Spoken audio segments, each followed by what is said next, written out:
How is telling yourself you're going to take a break a boundary?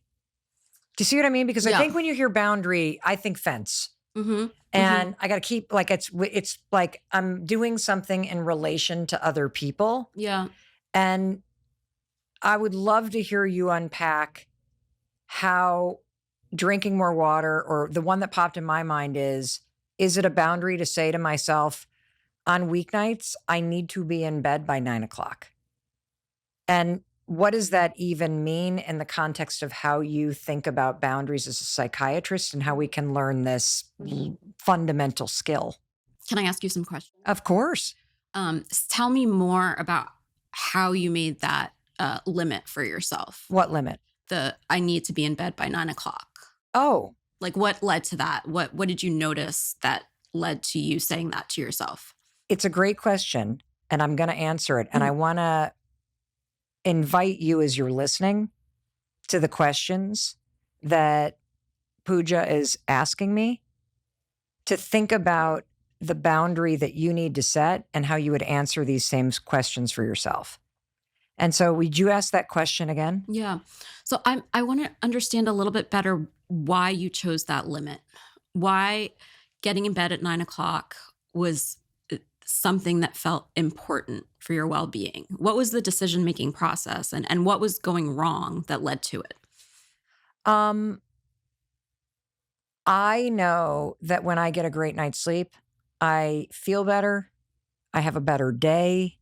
I'm a kinder person. It allows me to show up for myself and for my family and for my colleagues at work. And if I don't get in bed by 9 o'clock, what ends up happening is my husband does. And then I tell myself, oh, I'm just going to do a couple things quickly and then I'll be in the bed. And then, like a lot of people, I find that 2 hours goes by and I've either spent it on my phone, or I have watched another episode of a series that is not that important, or I have futzed around. And now all of a sudden it's 11 and my husband is sound asleep. And I'm thinking, oh, I should have gone to bed. And so now I'm making myself wrong. And then there's another impact because I also feel really good when I get out of bed early and I have enough time to be able to get a full walk in and be able to start my day at a pace that feels nurturing rather than that feels like I've been shoved into a cannon and shot out of it. And so that's the reason. And so if it sort of unravels from there, and the later that I go to bed, the more of an impact it has on the chaos in the morning and the things I don't have time to do that truly take care of me. Got it. Okay. That was a long answer. Yeah, I'm no, sorry. that's great. That was great. And for folks that are listening, I want you to be thinking through all of these different steps, and the answer that I give, I want you to try and apply it to the specific situation in your life. So what I'm hearing is the decision to go to bed at 9 is the faux self-care. The who? The faux self-care. Faux? You mean like fake self-care? Are you shaming me, Dr. Pooja? I mean, what is going on here? So there is fake self-care? Yeah, it's when I say faux, I mean it's the superficial level. The real self-care is actually all of the decisions that you made to get to that place of going to sleep at 9 p.m. Because for another person, their bedtime could be 11.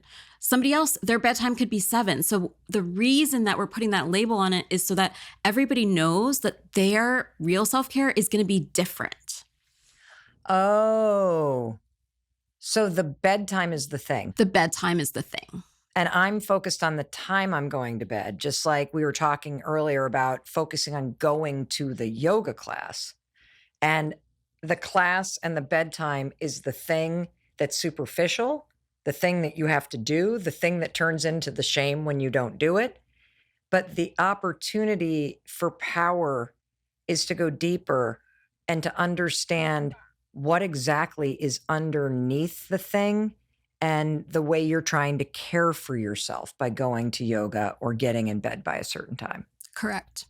So the boundary for me is more about not doing those things that keep me awake and keep me from going to sleep and getting the rest that I need so that I can wake up in the morning and truly set myself up to feel good again. Does that make sense? Yeah. Yes. Because you're right. I've been focused on 9 o'clock. And then the second 9 o'clock rolls around and I blow right past it. Now I'm making myself wrong because I've stayed up late versus just focusing on. So what do I focus on? Yeah, I yeah. love that we're going Yes. granular because I think you're trying to challenge us to think about the deeper reasons why this matters and why you as a person deserve this kind of care from yourself. Yes. Yes. So the reason that boundaries are the first principle of real self-care is to even be able to make space to think in this way, to look at how your day is going, how your week is going. You need to take some time back from other people in your life, from responsibilities, right? So you need to have the time to actually think, okay, I need to go to bed a little bit later. How am I going to make that happen? What are the things that I'm doing to procrastinate? The boundary is the way that you make the space to even be able to have this conversation with yourself. It's not just the operational. Yes, there is the operational boundary of I'm going to turn screens off. I'm going to, all of that is just as important, but it's also like kind of a meta thing too. I just got a big insight about myself that I'm going to share because I hope it's, as you're listening, it maybe helps you think deeper. I just realized something as you're pushing me to think more deeply about what I actually need.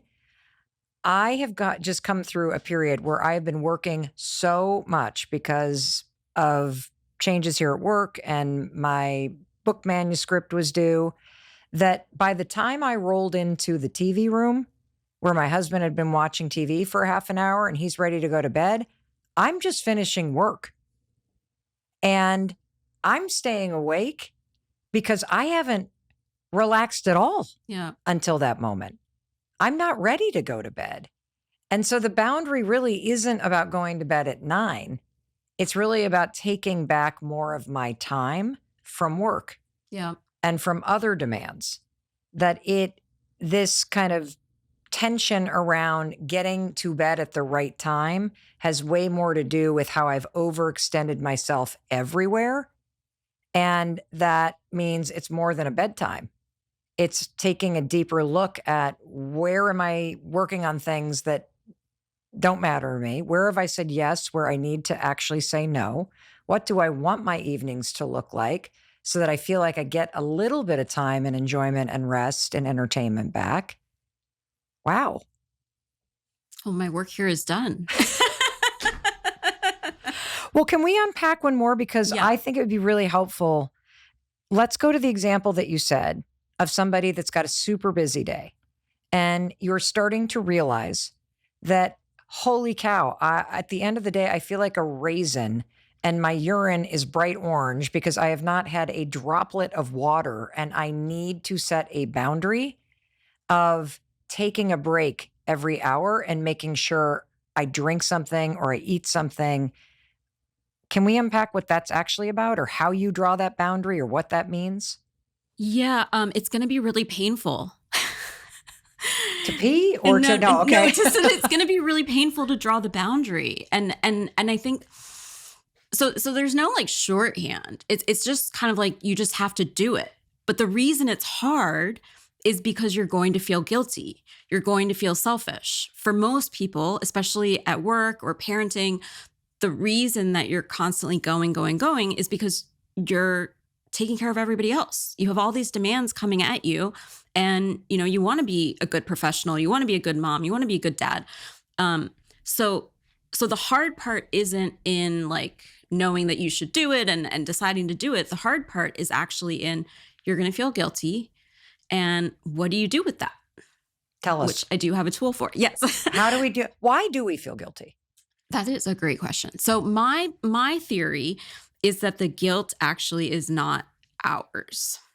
The guilt is something that we have internalized from a culture that prioritizes productivity and status. And for women, caretaking. You know, we raise girls to get their value in their ability to be accommodating to others. So I think that the guilt actually is coming from the outside. But that doesn't change that it sucks to feel guilty. And, the number one reason that my patients struggle with boundaries is the guilt. So I'm going to share a tool that can help with the guilt. So this tool comes from acceptance and commitment therapy, which is a third wave type of psychotherapy that incorporates Eastern, like mindfulness and meditation in the concept. And I say that because I know folks that are listening, I know your audience is familiar with meditation and mindfulness. So hopefully this will resonate. But I've never heard of the third wave of this. So that is a brand new concept for me. Okay. So imagine that you are at a sushi restaurant. So one of those sushi restaurants where the plates are coming around on the conveyor belt, there is a sushi chef, and he is at the center of all of the plates. That chef, the sushi chef, is your brain. That's your mind. The plates of sushi that are going around the conveyor belt are your thoughts and your feelings and your memories and your desires rolling through over the course of the whole day. And now, you're sitting at that sushi bar, and there's going to be plates that are really appetizing, like that you're going to want to pick up and grab and gobble. For me, that is like spicy tuna roll. I love spicy tuna roll, right? But then there's going to be plates that like really are unappetizing. For me, I really don't like when the shrimp has its head on. Like, I find that to be really gross. I don't like that, like, kind of really skin-colored, fleshy, sea urchin, like watery texture thing. Yeah. Right. There's going to be, right. And we all have different things where we're like, I just want to push that away. Yes. But you don't do that at a sushi restaurant. You just let the plates go by. So that's how we need to think about guilt. Guilt is not something that it doesn't need to be our moral compass. It is just one feeling that is there among many other feelings and thoughts. And when we frame all of our decisions around boundaries based on guilt, we're giving it way too much power. The reason that I think that hopefully this metaphor helps for folks is because when you visualize the sushi train, you're able to see that the guilt is just one small piece over everything else. And if you spend all of your time trying to avoid feeling guilty, you're actually giving the guilt just as much power. Self-care, the term has gone wildly off the rails. When I go online, you're bombarded with people's skincare routines and the bubble baths and the things that they're doing at night to take care of themselves. Wellness has given us methods and tools, but it has not given us principles or perspective. A juice cleanse is not going to fix all of those problems.